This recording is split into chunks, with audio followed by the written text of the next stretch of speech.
আসসালামু আলাইকুম ভাই। গুড মর্নিং ভাই। মাঠে থেকে খুবই ভালো লাগলো। অ্যাকচুয়ালি এটা মাঠ না, এটা পার্ক। মাঠে আসলে সবসময় থাকা হয়, কিন্তু তোমাকে সবসময় পাওয়া যায় না, এটা তোমার কাছে মনে হলো মাঠে থেকে পাওয়া। আচ্ছা ভাই, আপনার জন্য একটা সারপ্রাইজ আছে, প্লিজ। যতই আমি সার্কিট হাউসের দিকে আসতেছিলাম আর মনে হচ্ছিল যে না, কালো মেঘে ছেয়ে আসতেছে আকাশ। আমি তো স্লিম, আমি তো ফিট, এটা করতে হবে জাহান ভাইয়ের। এই যে জাহান ভাই, সে যথেষ্ট পরিমাণ একটা শেপে চলে আসছে, এখন একটা মানে ক্রিকেটার একটা ভাইবস চলে আসছে। আসসালামু আলাইকুম দাদু। ভালো আছেন দাদু? যাই সার্কিট হাউস।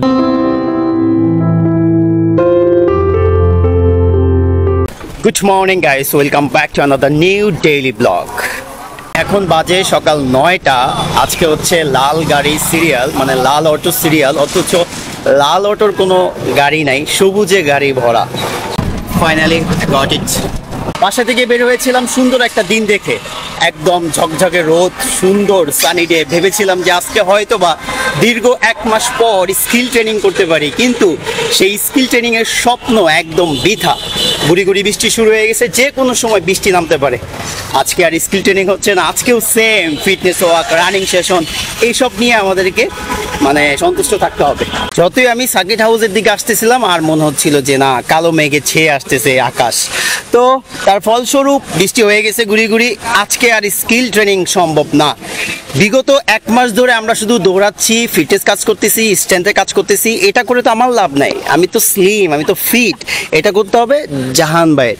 এই যে জাহান ভাই, সে যথেষ্ট পরিমাণ একটা শেপে চলে আসছে, এখন একটা মানে ক্রিকেটার একটা ভাইবস চলে আসছে। এই ধরনের ফিটনেস সেশন, মানে টানা ফিটনেস সেশন দরকার জাহান ভাইয়ের। আমার তো দরকার না, আমি বিরক্ত হয়ে গেছি ভাই, আর ভালো লাগতেছে না। একই কাজ, বাবা পার্কে যাও, একটু ওয়ার্ম আপ করো, একটু দৌড়াও, স্ট্রেন্থের কাজ করো, পরে মন চালে একটু ট্যাপ টেনিস খেলো। এটা তো হতে পারে না একজন ক্রিকেটারের মানে রুটিন। আসলে একটা ইনডোরের অভাবে আমরা ধ্বংস হয়ে যাচ্ছি। আসলাম স্কিল ট্রেনিং করতে আর আমরা পার্কে। শোয়েব ভাই কেমন আছো? হঠাৎ তুই পার্কে? আমি তো হঠাৎ আসি না, রেগুলারই আসি, কিন্তু তোমার সাথে হঠাৎ দেখা হয়ে গেছে। ভালো আছো শোয়েব ভাই? আসসালামু আলাইকুম ভাই। গুড মর্নিং ভাই। মাঠে থেকে খুবই ভালো লাগলো। অ্যাকচুয়ালি এটা মাঠ না, এটা পার্ক। মাঠে আসলে সবসময় থাকা হয়, কিন্তু তোমাকে সবসময় পাওয়া যায় না, এটা তোমার কাছে মনে হলো মাঠে থেকে পাওয়া। আচ্ছা ভাই, আপনার জন্য একটা সারপ্রাইজ আছে, প্লিজ মোবাইল বের করো। ভাই যে চ্যালেঞ্জ দিছিল, কোনটা? কি হলো? চিকনে দেখাও। আচ্ছা, চিকনের বাইরে দেখাও। ভাই একটা চ্যালেঞ্জ দিছিলেন জাহান বাইরে, যে ওজন কমানো? না না, আছে সিক্রেট, ওটা সবাইকে বলা যাবে না। তুই পরে দেখা। হ্যাঁ ভাই, তুমি কিন্তু পরে পাইবা না, আজকেই দেখাও। ভাই একটা ওডিআই ম্যাচ শুরু হয় 9টা বাজে, রিপোর্টিং টাইমের উপর ভিত্তি করে প্লেয়াররা আসে। মনে করো রিপোর্টিং টাইম থেকে আমাদের মাইমি সিং হইলে 8টা, হ্যাঁ তুমি ঘুম থেকে উঠবো 7টা, হ্যাঁ, আধা ঘন্টা ফ্রেশ ট্রেশ, আধা ঘন্টা লাগে জার্নি।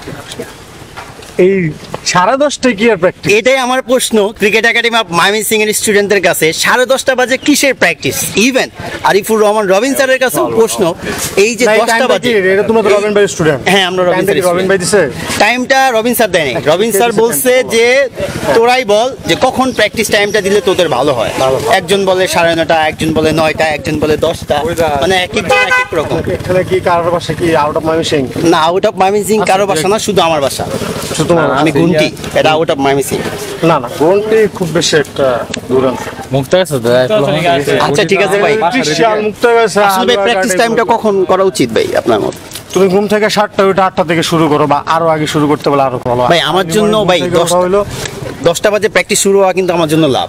আমি আবার 8টা বাজে একটু জিমে যাই, তাই শুরু করে 10টায় জিমে যাও। হ্যাঁ পারফেক্ট।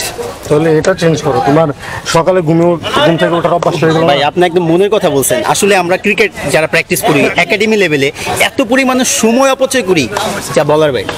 আমাদের প্রচুর পরিমাণে সময় ব্যয় করি। কি আরেকটু 1 ঘন্টা ঘুমাই বেশি করে, আর যা প্র্যাকটিস শুরু করে। আসসালামু আলাইকুম ভাই।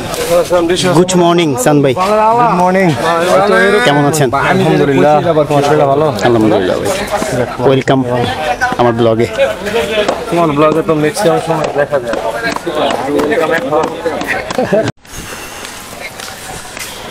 Cricket academy of Mymensingh boys চলে আসছিল পার্কে, পার্ক থেকে আবার যাচ্ছে ক্রিকেট একাডেমি অফ ময়মনসিংহ এর যে গ্রাউন্ডটা সেখানে।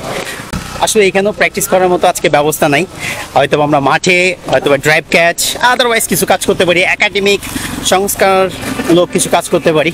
তো দেখা যাক কি হয়। রনি ভাই কি অবস্থা? আলহামদুলিল্লাহ ভালো, আপনি ভালো আছেন? আলহামদুলিল্লাহ আমি ভালো আছি। পরে পার্ক থেকে যখন একাডেমিতে আসলাম তারপরে আমরা কিছুই করতে পারি নাই, কেননা আরিফুর রহমান রবিন স্যার এসে বলতেছিল যে জেলা ক্রীড়া অফিসারের কাছে যেতে হবে আমাদের বেশ কিছু দাবি দাওয়া নিয়ে, বিশেষ করে যে লিগটা কবে শুরু হবে আর মাঠটাকে কিভাবে রক্ষা করা যায়, কিভাবে সংস্কার করা যাবে, মাঠে কতগুলো মাটি ফেলানো উচিত আর মাটিটা কখন ফেলানো উচিত, এইসব বিষয় নিয়েই আমাদের দাবি দেওয়া ছিল। পরে আমরা সবাই বেশ কিছু জুনিয়র ক্রিকেটার, সিনিয়র ক্রিকেটার আর হচ্ছে কোচরা মিলে চলে গিয়েছিলাম জেলা ক্রীড়া অফিসারের মানে একদম অফিস কক্ষে। তো সেখানে বেশ কিছু আলোচনা হয়েছে, ইতিমধ্যে আপনারা একটা সম্পূর্ণ ভিডিওতে দেখেছেন যে আমরা আসলে কি ধরনের আলোচনা করেছি। আমাদের লিগ নিয়ে আলোচনা করেছি, লিগটা কখন শুরু হলে ভালো হয় সেটা নিয়ে আলোচনা হয়েছে।